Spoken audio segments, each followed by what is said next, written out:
सरकार आ गई, कांग्रेस पार्टी की सरकार आ गई, इंडिया गठबंधन की सरकार आ गई, तो क्या देश का मीडिया, जो कि अभी इस तरफ गोदी मीडिया कहा जाता है, वो उस तरफ गोदी मीडिया हो जाएगा क्या?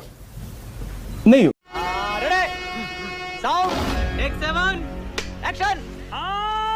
पहला सवाल मैं इमरान प्रतापगढ़ी यहीं से शुरू कर रहा हूं। बिहार का चुनाव इतनी बुरी तरह से आप क्यों हारे? आपने भी बड़ी मेहनत की वहां पर, आपके नेता राहुल गांधी ने बड़ी मेहनत की, तेजस्वी यादव ने बड़ी मेहनत की, आप जमीन पर गए, आप भी बड़े दावे कर रहे थे, सब दावे कर रहे थे जीतेंगे, सरकार बदलेगी, क्या हुआ? देखिए, किसी भी चुनाव की जीत और हार का सिर्फ एक या दो कारण नहीं होता, बहुत सारे कारण होते हैं और बहुत सारे कारण थे उसमें। SIR से शुरू करके काउंटिंग तक बहुत सारे कारण थे, कुछ कमियां भी रहीं, उन कमियों पे समीक्षा हो रही है और हार को स्वीकार किया हम सारे लोगों ने। मेहनत की, थोड़ी और मेहनत या बहुत ज्यादा और मेहनत की जरूरत थी। कहीं ना कहीं अलायंस में कुछ सीटों पे जो फ्रेंडली फाइट हुई उसका नुकसान हुआ। कई जगहों पे पैसे का बहुत बड़ा असर रहा इस चुनाव में, मैं ये कह सकता हूं। 10,000 वाला पैसा डाला गया, 10,000 वाले का बहुत इंपैक्ट था। चुनाव प्रभावित था, इसमें कोई दो राय नहीं।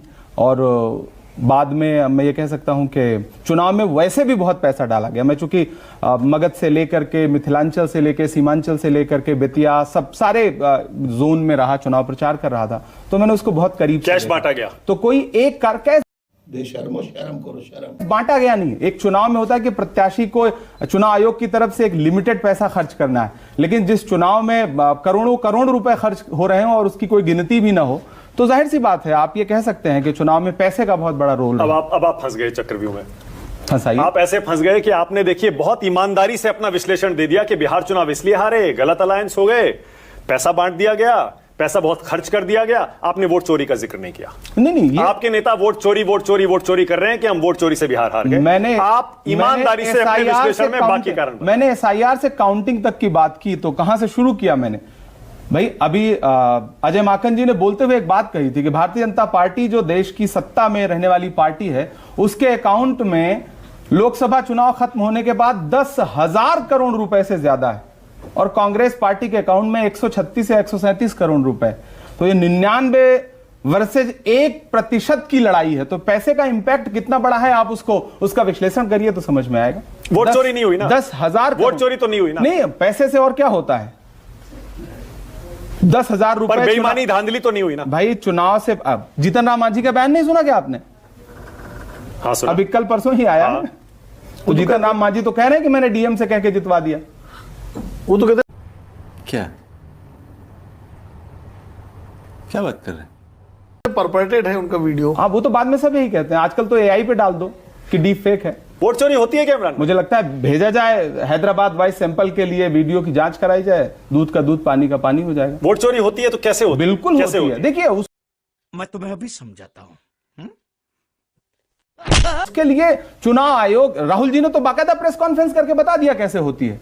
चुनाव आयोग क्या कर रहा है? चुनाव आयोग आगे आकर के बाकायदा जो राहुल जी ने आरोप लगाए, राहुल जी ने जो तथ्य रखे, राहुल जी ने प्रेस कॉन्फ्रेंस करके देश के सामने 3 बड़ी प्रेस कॉन्फ्रेंस की। अब तक चुनाव आयोग आगे आकर के क्यों नहीं जवाब देता है? जवाब देना ही नहीं चाहता। चुनाव आयोग से ज्यादा भाजपा के नेता जवाब देना शुरू कर देते हैं। गृह मंत्री जी देश की संसद में जिस तरह से धमकी भरी भाषा में बोल रहे थे, उससे पता चलता है कि आप चुनाव आयोग को बचाने के लिए, चुनाव आयोग को सेव करने की बात कर रहे हैं। चुनाव आयोग सामने आए ना, उस पर से भरोसा टूट रहा है लोगों का। होती है या नहीं होती है, आप इसको क्लियर करिए देश के सामने, बताइए। आपने अच्छा किया संसद का जिक्र कर दिया। विनोद जी भी अगला सवाल पूछेंगे आपसे। संसद में आपने मांगी थी डिबेट SIR पर, इलेक्टोरल रिफॉर्म्स पर डिबेट हो गई, आप भी थे वहां पर, आपने पूरी डिबेट देखी भी, आप बोले भी संसद में इस बार नहीं, वंदे मातरम नहीं आप बोले, लेकिन हाँ बस बोले नहीं दिया गया। हमने तो देखा आपका। आप देखिएगा, हमने तो आप हरिवंश जी जो हमारे डिप्टी स्पीकर हैं, उनकी प्रतिक्रियाएं देखिएगा बोलते समय, आपको समझ में आ जाएगा कि कितना बोल पाए। सत्ता पक्ष ही बोलता है, विपक्ष को बोलने कहां देते हैं। ये यू आर राइट ब्रो, मेरा आरोप है और मैं टीवी स्टूडियो में बैठ के बात कर रहा हूं। मतलब आप सीधा आरोप यह है कि लोकसभा हो या राज्यसभा हो, विपक्षी सांसदों को नहीं बोलने दिया जा रहा। टाकी चेयर से की जाती है विपक्ष के लोगों को, कोई भी फ्लो के साथ अपना भाषण नहीं दे सकता। जानबूझ करके या जो भी कारण रहता हो, नहीं बोलने दिया जाता तो नहीं बोलने दिया जाता। आप जैसे ही अब चुनाव सुधार पे बात कर रहे हैं, आप चुनाव आयोग पे बात ही नहीं कर सकते जब तक आप बीमारी नहीं बताएंगे, इलाज कैसे होगा। मैं यही बात तो बोल रहा था, नहीं बोलने दिया गया। उन्होंने कहा एक्सपेंज कर देंगे और बोल नहीं सकते आप विषय। भाई चुनाव सुधार पे बात हो रही है, आपने विषय का नाम ही रखा है इलेक्टोरल रिफॉर्म, लेकिन आप चुनाव आयोग का नाम नहीं ले सकते, तो कैसा इलेक्टोरल रिफॉर्म?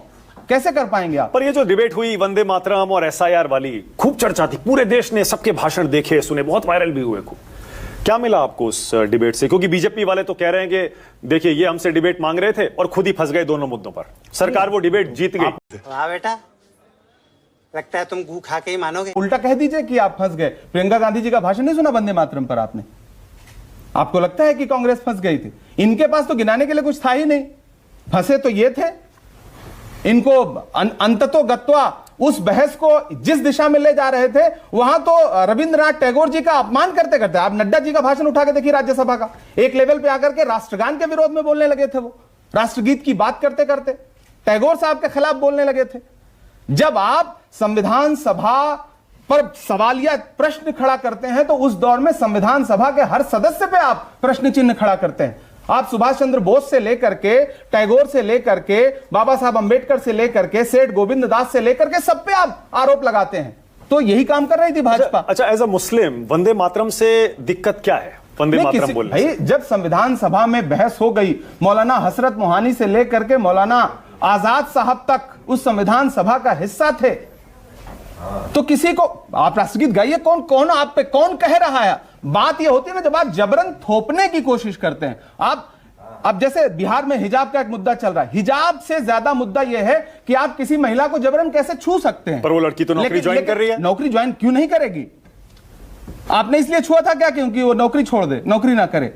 तुम्हें शर्म है? कुछ शर्म आया है? आप महिलाओं को नौकरी नहीं करने देना चाहते क्या? तो सवाल जबरन का है। आप जबरन क्यों छुएंगे?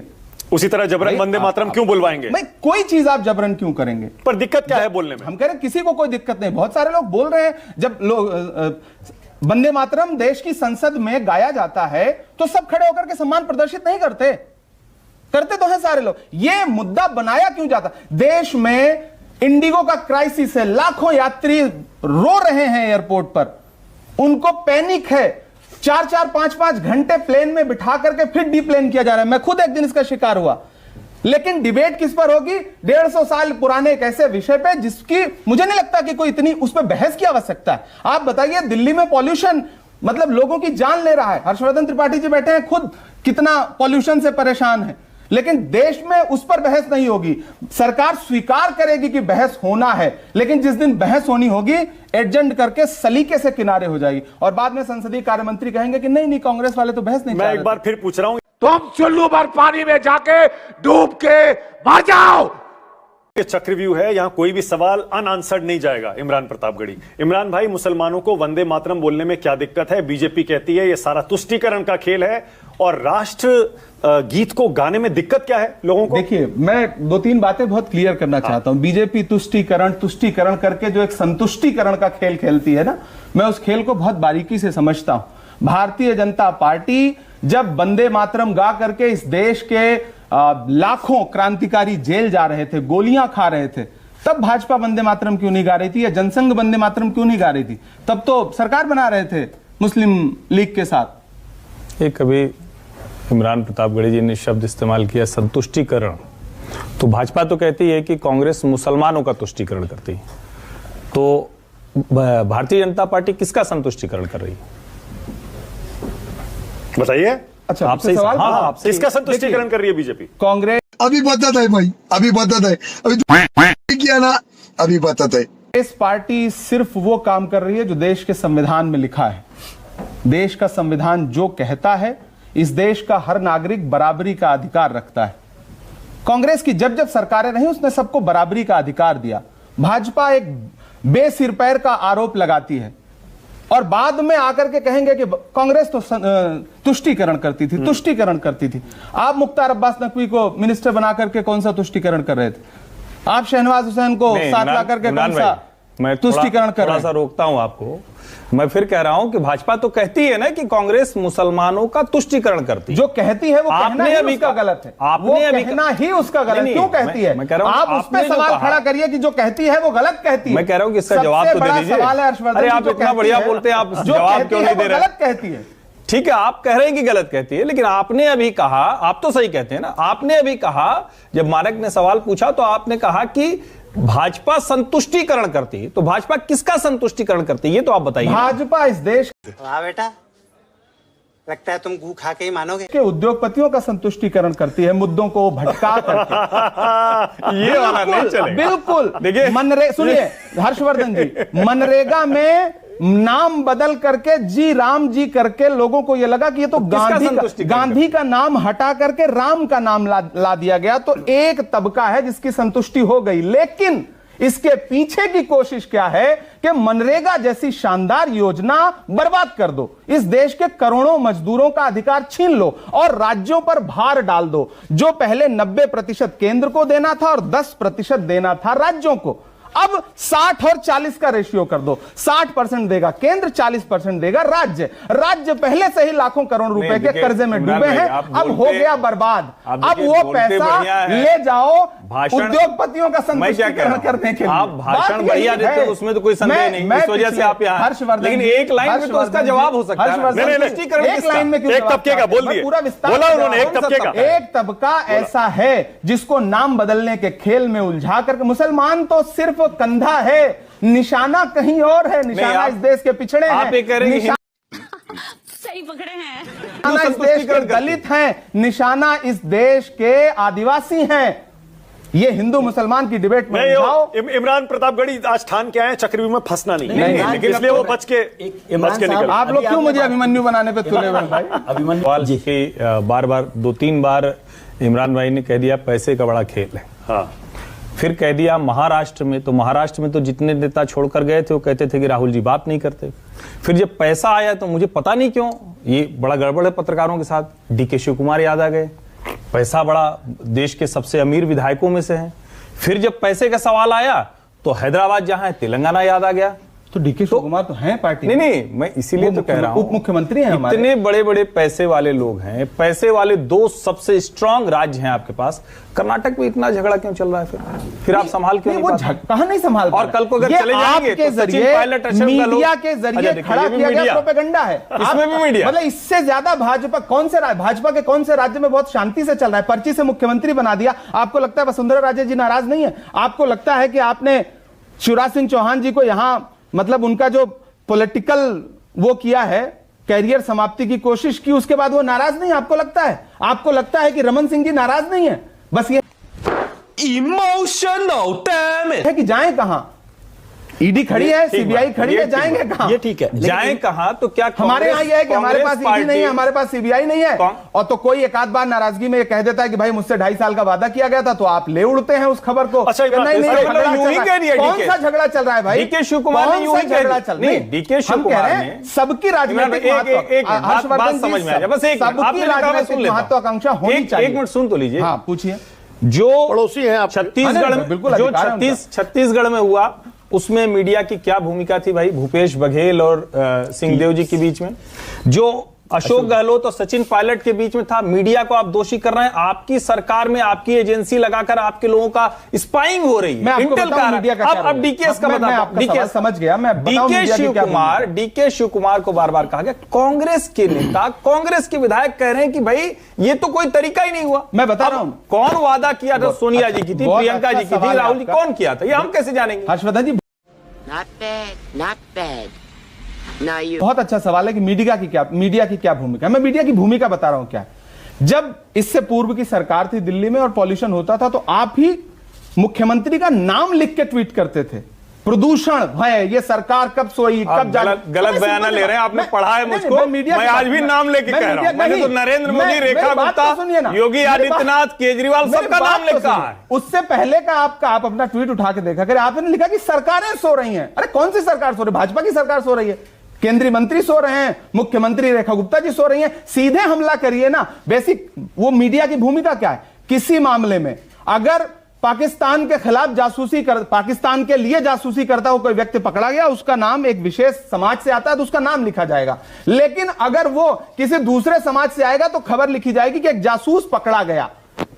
एटीएस ने आमतौर पर मीडिया की भूमिका यही है। नहीं होता है। मीडिया की भूमिका यही है। मीडिया करती क्या है? बहुत सलीके से या तो खामोश हो जाएगी या तो हल्का हाथ रखेगी। लेकिन ये तो लेने के देने पड़ गए। कांग्रेस शासित राज्यों में छोटी सी छोटी खबर आ जाए, अच्छा, कांग्रेस मैं- के मैं- राज्यों में ओके, मैं इसी को गिर जाएगी पलट सरकार। नहीं, इमरान ऐसा कुछ प्रतापगढ़ी, नहीं है। मैं इसी को पलट देता हूं। आप डीके शिवकुमार जी के पुराने पिछले हालिया 2 महीने के बयान उठा के देख लीजिए। शानदार सरकार चल रही है, योजनाएं चल रही हैं, सिद्धरमैया जी मुख्यमंत्री हैं, डीके शिवकुमार वही जी रहेंगे, उप मुख्यमंत्री हैं। वही रहेंगे, वही बिल्कुल, अभी तक तो वही हैं और ठीक है। मुझे लगता है रहेंगे भी। अब मैं इसको नहीं पलट रहेंगे देता हूं। तो जो नया आएगा वो भी कांग्रेस का ही मुख्यमंत्री होगा। इमरान भाई, मैं इसको पलट देता हूं। मान लीजिए आपकी सरकार आ गई, कांग्रेस पार्टी की सरकार आ गई, इंडिया गठबंधन की सरकार आ गई, तो क्या देश का मीडिया, जो कि अभी इस तरफ गोदी मीडिया कहा जाता है, वो उस तरफ गोदी मीडिया हो जाएगा क्या? नहीं, हमारे यहाँ तो क्या आप गोदी नहीं कोशिश है। करेंगे क्या? नहीं, क्योंकि हमने- मैंने बहुत सारे कांग्रेस नेताओं को सुना है कि मानव हमारी भाई, सरकार आने हमने दीजिए, कोई फिर देखिए कोशिश नहीं पूरा की। सिस्टम पलट देंगे। हमने इस तरह की ये सिस्टम अपने आप पलट जाता है, हमें पता है। बस देखिए, पहले क्या था, मैं उदाहरण के साथ दे रहा हूं। पहले क्या था, जो भक्ति भाव था वो प्रदर्शित नहीं होता था। अब संस्थानों में बैठे हुए लोगों का भक्ति भाव उमड़ उमड़ के प्रदर्शित होता है। आपको याद मगर क्यों होगा जब प्रधानमंत्री जी 2014 में पहली बार संसद जाने लगे, प्रधानमंत्री बन करके, तो शपथ लेने के लिए जा रहे थे, तो उन्होंने देश की संसद की सीढ़ियों पे मत्था टेका था। याद होगा हर्षवर्धन जी आपको भी? सबको याद है। मैं चूंकि पत्रकारिता की मैंने पढ़ाई की है, तो प्रिंट मीडिया में कॉलम की खबरें होती हैं, तो फ्रंट पेज पर कॉलम तोड़ के फोटो बहुत रेयर छापा जाता है, क्योंकि बड़ा स्याही खर्च होती है और लाखों का खर्च आता है। लेकिन देश के प्रमुख हिंदी अखबारों ने जो कॉलम तोड़ के भक्तिभाव प्रदर्शित किया था, वही अंतर आता है। लेकिन कांग्रेस ने उन संस्थानों को, भाई कांग्रेस की सरकार थी 2013-14 में, जब अन्ना आंदोलन हो रहा था, तो मीडिया ने जो रोल निभाया, क्या कांग्रेस ने किसी के यहां एजेंसी भेजा, किसी को धमकाया? अब तो बाकायदा है कि कहां से व्हाट्सएप आ रहा है और क्या चलाना है, क्या खबर नहीं चलानी है, ये एकदम खुला सच है, कड़वा सच है। पर अब तो आपके नेता बात तो सही है।